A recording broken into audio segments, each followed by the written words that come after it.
Ci rendiamo conto, come abbiamo discusso con alcuni parlamentari, che la situazione è talmente difficile,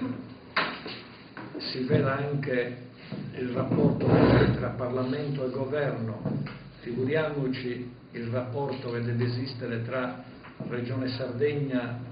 e Governo nazionale. Pur rendendoci conto di queste difficoltà, di questa crisi nazionale, noi verifichiamo che le regioni più forti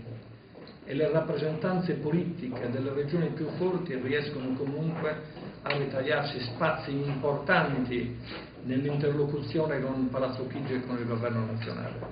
cosa che non accade per la Sardegna.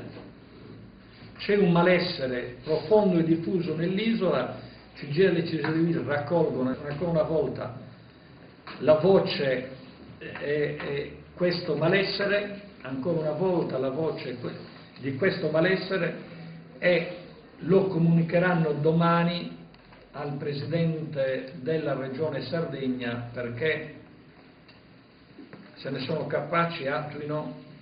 una svolta in grado di attutire l'impatto della crisi in Sardegna. Anche perché il pericolo che la Sardegna sta correndo è quello di una rottura totale della coesione sociale e di dare voce a un ribellismo corporativo che non risolve i problemi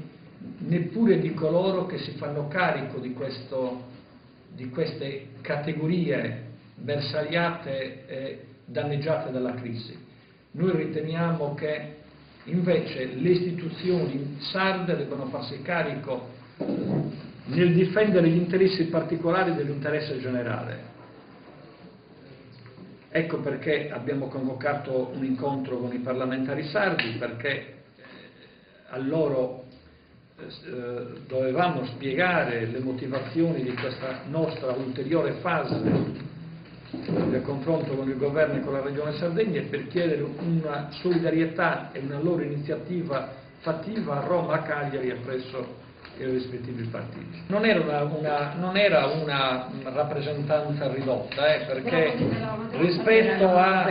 rispetto ai 27, eliminando la Sbarbatti, Saltamartini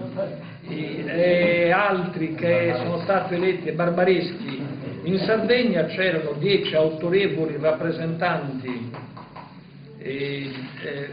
3 erano ampiamente giustificati e hanno dato delega, quindi diciamo che